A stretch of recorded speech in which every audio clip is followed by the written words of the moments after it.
Hello అందరికీ welcome to my YouTube channel Hima Sudheer Tales. ఎవరైనా మా వీడియో కొత్తగా చూస్తుంటే మేము హిమా అండ్ సుధీర్ ఆస్ట్రేలియాలో ఉంటున్నాము. వీడియో నచ్చితే లైక్ చేయండి, మర్చిపోకుండా సబ్స్క్రైబ్ చేసుకోండి. థంబ్నెయిల్లో చూసే ఉంటారు కదా, మాకు ఆస్ట్రేలియా పిఆర్ వచ్చింది. మేమైతే చాలా హ్యాపీ, ఎందుకంటే ఇదంతా సుధీర్ హార్డ్ వర్క్. అంటే కొంచెం నాది కూడా ఉంది. నేను కూడా పీటీ ఎగ్జామ్ రాశాను అండ్ నాది స్కిల్ అసెస్మెంట్ చేయించుకున్నాను. సో అట్లా డిఫరెంట్ ఎగ్జామ్స్ రాసి ఇవి రాసి సో ఫైనల్గా పిఆర్ అయితే వచ్చింది. ఇప్పటికి ఈ వీడియో నేను ఎందుకు చేస్తున్నానంటే 2 థింగ్స్. ఫస్ట్ మా హ్యాపీనెస్ మీ అందరితో షేర్ చేసుకోవడానికి, అండ్ సెకండ్ పిఆర్ ఇన్వైట్ వచ్చాక ఎంత ఖర్చు అయ్యిద్ది ఏంటి అని చెప్పడానికి. ఎందుకంటే ఎవరైనా పిఆర్ అప్లై చేసిన వాళ్ళు కానీ, PR expression of interest submit చేసిన వాళ్ళు కానీ, లేదంటే ఇండియా నుంచి పిఆర్ కూడా అప్లై చేసుకోవచ్చు. సో అలా ఎవరైనా ఇండియా నుంచి అప్లై చేద్దాం అనుకున్నా, సో వాళ్ళకి ఒక ఎస్టిమేషన్ ఉండాలి కదా. సో మాకెంత ఖర్చు అయిందో చెప్దాం అనుకుంటున్నాను. సో అందుకే ఈ వీడియో తీస్తున్నాను. ఈ వీడియోలో నేను పిఆర్ అంటే ఏంటి, ఆస్ట్రేలియాలో ఎన్ని టైప్స్ ఆఫ్ పిఆర్స్ ఉంటాయి, అండ్ మాకు ఏ పిఆర్ వచ్చిందో చెప్తాను, అండ్ మా ఇద్దరు కలిపి పిఆర్కి ఎంత ఖర్చు అయింది, సో ఈ డీటెయిల్స్ అన్నీ ఇస్తాను. ఆస్ట్రేలియా పిఆర్ అంటే ఏంటంటే మనం పర్మనెంట్గా ఇక్కడే ఉండొచ్చు, పర్మనెంట్ రెసిడెన్స్ అనమాట. ఒకవేళ మనం కావాలి అనుకుంటే ఇక్కడే ఉండొచ్చు పర్మనెంట్గా. అండ్ దాని తర్వాత అదే పిఆర్ వచ్చాక మనము సిటిజన్షిప్ కూడా తీసుకోవచ్చు అనమాట. సుధీర్ ఆల్రెడీ ఎప్పటి నుంచో ఇక్కడే ఉంటున్నాడు కాబట్టి పిఆర్ వచ్చిన తర్వాత 1 yearకి సిటిజన్షిప్ తీసేసుకోవచ్చు. నేను కొత్తగా వచ్చాను కాబట్టి పిఆర్ వచ్చాక ఒక 4 years వెయిట్ చేయాలి. సో 4 years తర్వాత నేను కావాలి అనుకుంటే ఇక్కడ సిటిజన్షిప్ తీసుకోవచ్చు. సో పిఆర్ ఇన్వైట్ అంటే ఏంటంటే, సో మనము ఎక్స్ప్రెషన్ ఆఫ్ ఇంట్రెస్ట్ లాంచ్ చేస్తాం అనమాట. మనం ఓకే మాకు పిఆర్ కావాలి అన్నట్టు లాంచ్ చేసుకుంటాము. సో అప్పుడు గవర్నమెంట్ మనకి కరెక్ట్గా పాయింట్స్ ఉంటే అప్పుడు గవర్నమెంట్ పిక్ చేసి మనకి ఇన్విటేషన్ మెయిల్ పంపించింది, ఓకే మీరు ఎలిజిబుల్ పిఆర్కి మీరు అప్లై చేసుకోవచ్చు అని. సో అప్పుడు మనం డాక్యుమెంట్స్ అన్ని గ్యాదర్ చేసుకొని మనం అప్లై చేసుకుంటాము. అప్లై చేసుకున్న తర్వాత వాళ్ళు గవర్నమెంట్ అంతా వెరిఫై చేసి మనకి గ్రాంట్ ఇచ్చింది. సో గ్రాంట్ అంటే ఏంటంటే మనకి ఆ పిఆర్ కాపీ పంపించింది అనమాట. ఇది మీకు పిఆర్ వచ్చేసింది, మన డీటెయిల్స్ అన్నీ ఉండే దాంట్లో. ఎలాగైతే వీసా మనము ఇండియా నుంచి వీసా అప్లై చేస్తే మనకి వీసా కాపీ వచ్చింది కదా, సేమ్ అలాగే ఇక్కడ పిఆర్ కాపీ వచ్చింది. సో గ్రాంట్ వచ్చింది అంటే దాని అర్థం ఇంకా పిఆర్ కంప్లీట్గా వచ్చేసింది అని అర్థం అనమాట.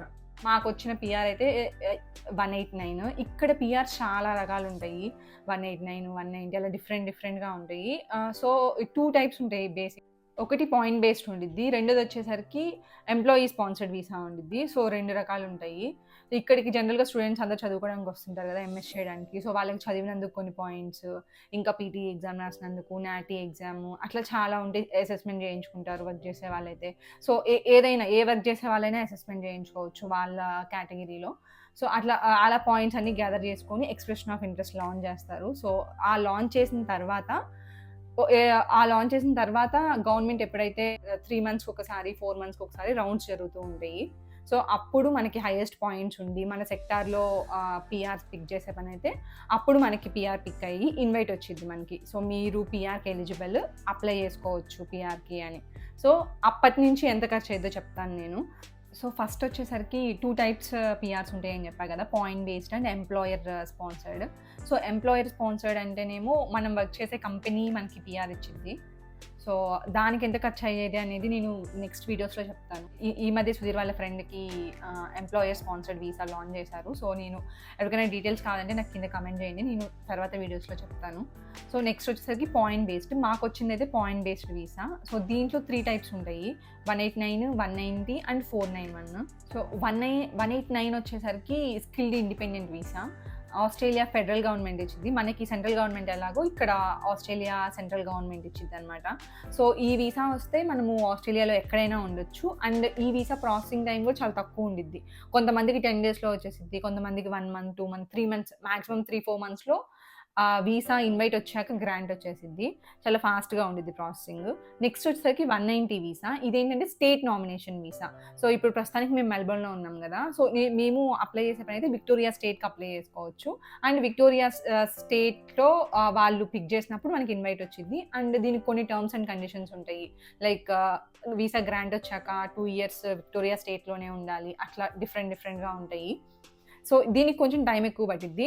నాకు తెలిసినంత వరకు అయితే నాకు తెలిసిన వాళ్ళకి అట్లాగా సో 1 year 16 months అట్లా వెయిట్ చేసిన వాళ్ళు కూడా ఉన్నారు ఈ వీసా కోసం. అంటే ఇన్వైట్ వచ్చాక గ్రాంట్ రావడానికి 12 months 16 months అలా టైం పట్టిద్ది. 491 వచ్చేసరికి రీజనల్ నామినేషన్ అనమాట. చిన్న టౌన్స్ కానీ విలేజెస్ కానీ ఉంటాయి కదా, సో అక్కడ ఉండే పని అయితే అప్లై చేసుకోవచ్చు. అండ్ వీటితో పాటు 189 కూడా అప్లై చేసుకోవచ్చు. 491 కానీ పిక్ అయ్యి పిఆర్ వస్తే అప్పుడు మళ్ళీ డిఫరెంట్ టర్మ్స్ అండ్ కండిషన్స్ ఉంటాయి. సో అన్నిటికంటే ప్రాసెస్ ఫాస్ట్గా జరిగేది దేనికంటే 189కి. సో 3-4 మంత్స్లో ఇన్వైట్ వచ్చాక 3-4 మంత్స్లో గ్రాంట్ వచ్చేసింది. మాకు వచ్చిన పిఆర్ అయితే 189. సో ఆస్ట్రేలియాలో ఎక్కడైనా ఉండొచ్చు, దీనికైతే కండిషన్స్ ఏమి ఉండవు. సో నేను దీనికి ఎంత ఖర్చు అయింది, మాకు ఇద్దరికి ఒకేసారి పిఆర్ అప్లై చేసేసాము. సో కపుల్గా ఉంటే ఒకేసారి అప్లై చేసుకోవచ్చు. నేను మా ఇద్దరికి కలిపి ఎంత ఖర్చు అయింది అనేది ఇప్పుడు చెప్తాను. మాకు ఇన్వైట్ వచ్చింది నవంబర్ 7th ఇన్వైట్ వచ్చింది. సో ఇన్వైట్ వచ్చిన తర్వాత డాక్యుమెంట్స్ అన్నీ వెరిఫై చేసుకొని అండ్ మనీ గ్యాదర్ చేసుకొని నవంబర్ 11th అప్లై చేసాము. So PR application November 11th వేసాము. ఇంకా అప్పటి నుంచి నవంబర్ 11th అప్లికేషన్ వేసాక మనకి ఒక ఐడి వచ్చింది. సో ఆ ఐడి తోటి మెడికల్స్ బుక్ చేసుకోవాలి. సో ఫస్ట్ అప్లికేషన్ వేయడానికి ఎంత ఖర్చు అయిందో చెప్తాను. యాక్చువల్గా ల్యాప్టాప్ ముందెందుకు పెట్టుకున్నానంటే అవన్నీ గుర్తుండవు, డేట్స్ డబ్బులు అవన్నీ గుర్తుండవు. సో చూసి చెప్దామని పెట్టుకున్నాను. సో మాకైతే అప్లికేషన్ ఫీజు $7,250 అయింది. సో $7,250.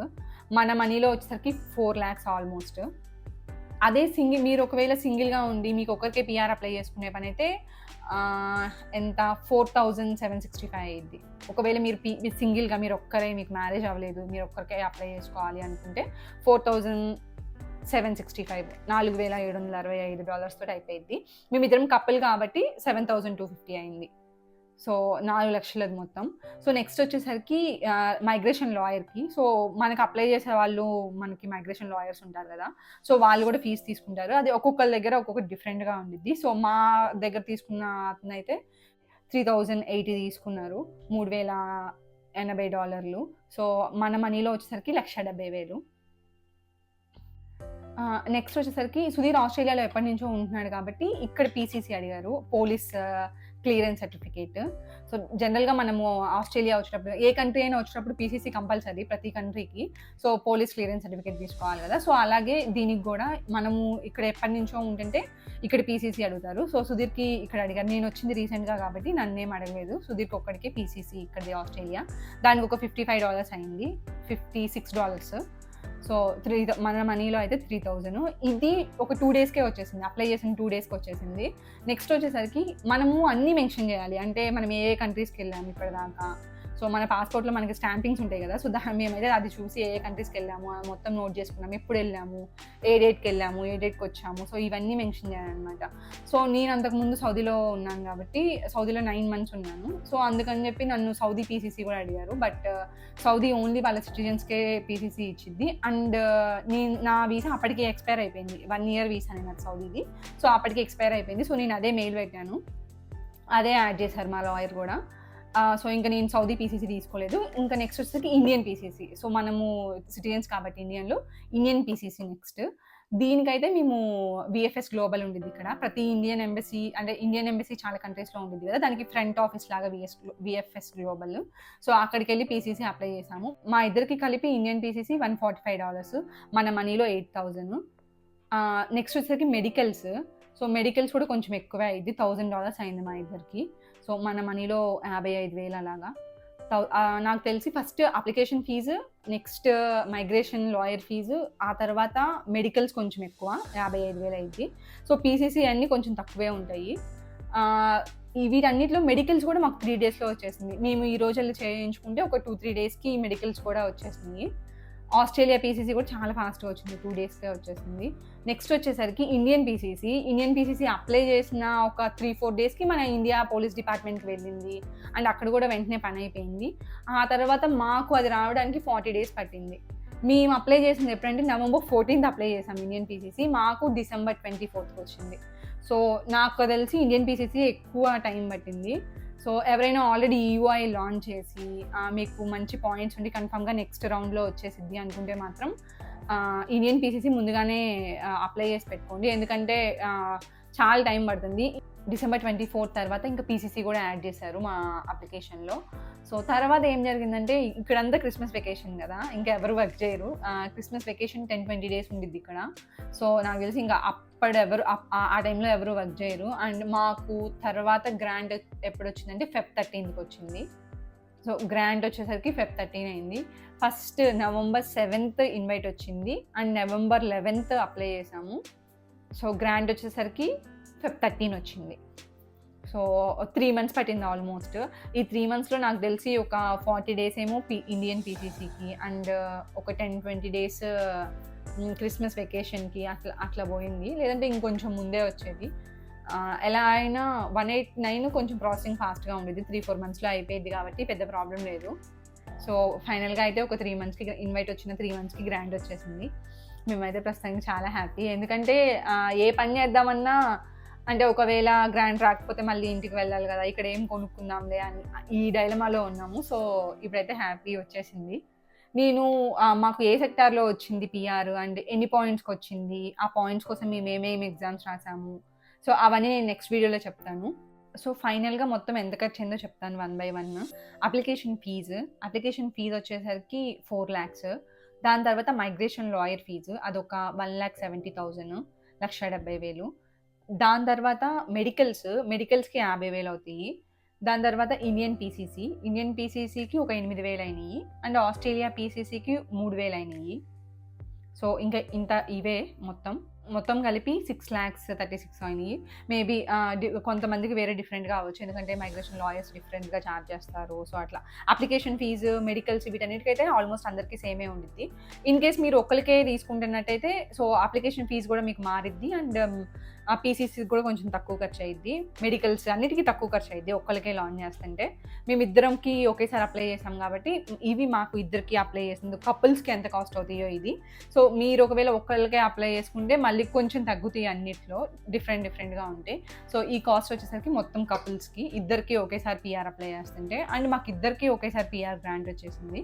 అంతే ఈ వీడియో నచ్చితే లైక్ చేయండి, మర్చిపోకుండా సబ్స్క్రైబ్ చేసుకోండి. Thank you for watching.